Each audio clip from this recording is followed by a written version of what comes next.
If Batman existed in real life, his body would have to do far more than look impressive in a suit.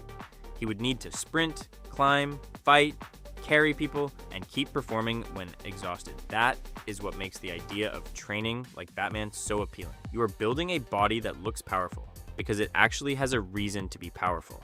There is a certain physique people associate with Batman. Broad shoulders, strong arms, powerful legs. The appeal goes deeper than muscle. The physique suggests capability. You look like someone who can move well, stay composed under pressure, and actually use the strength he has built. That means the training has to cover strength, fighting ability, speed, conditioning, and enough muscle to create that dense athletic look. The goal is to become well-rounded without turning your week into 10 different workouts fighting for recovery. The first part is strength. Batman would need strength he can use in awkward situations. Real life rarely gives you a perfectly balanced object. You end up carrying something that shifts, pulling from bad angles, holding onto something while your forearms are burning, or producing force while your breathing is already elevated. That is why heavy carries make so much sense. Sandbags are especially useful because the weight moves against you. Hug one to your chest and walk with it, and your arms, upper back, trunk, hips, and legs all have to cooperate. Your breathing gets restricted, and your posture has to stay solid while you continue moving. Farmer carries train a different version of the same quality. Heavy weight in each hand forces your grip, traps, shoulders, trunk, and legs to stay connected while you walk. Rope climbs, heavy rows, presses, squats, and hinges all have a place too. The idea is simple. Build strength with large parts of the body working together. This kind of training also creates a specific look. Carries and pulling build the traps and upper back. Pressing adds chest and shoulder mass. Grip work thickens the forearms. Lower body training gives you legs that actually match the upper body. You start building the areas that make someone look physically solid, even when they are standing still. The next part is power. Batman would need to move quickly. Strength becomes much more useful when you can access it fast. Think about sprinting across a gap, jumping onto something, or exploding into a takedown. These actions happen in fractions of a second. That is where jumps, sprints, medicine ball throws, and explosive push-ups come in. The reps should stay low and powerful. A jump session should feel sharp. A sprint should actually look fast. Once the speed drops badly, the useful part of the set is over. A few hard jumps with full intent can do more for explosiveness than turning the exercise into cardio. The same goes for short sprints. 10 seconds of real acceleration teaches your body something completely different from moving at one pace for a long time. Then comes fighting. This is where the training starts to feel much more like Batman. You can become extremely strong and still have no idea how to use that strength against another person. Fighting brings timing, distance, reactions, and pressure into the picture. Boxing or kickboxing gives you striking fundamentals.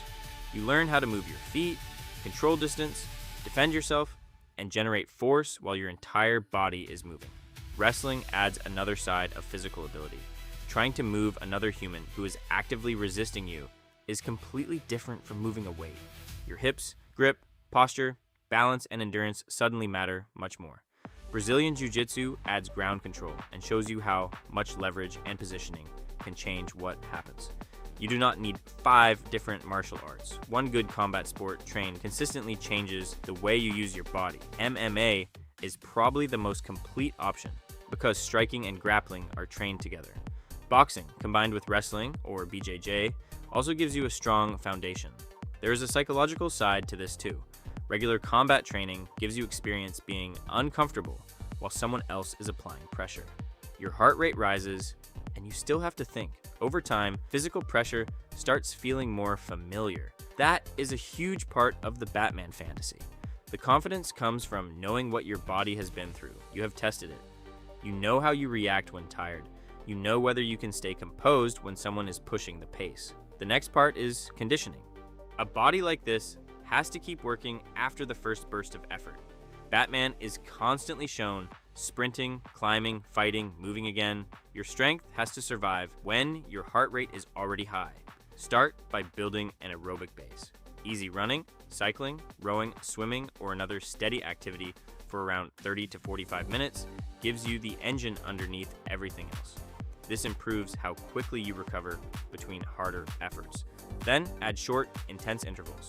Sprints, hill runs, assault bike intervals, or heavy bag rounds all work. Produce a hard burst, recover enough to repeat it, then do it again without your output completely falling apart. That ability to recover quickly changes how athletic you feel. Your breathing settles sooner. Your legs come back faster. You can move from one task into another without needing several minutes before you feel useful again. Conditioning also helps create the physique people imagine when they think of Batman. Broad shoulders look wider when the waist stays lean. The upper back looks denser, and the whole body looks athletic instead of simply muscular. Movement is the last piece. Batman would have to climb, land, change direction, and control his body through awkward positions. Climbing, hanging, jumping, and gymnastic-style work build that control. When these qualities come together, you get the physique people are picturing.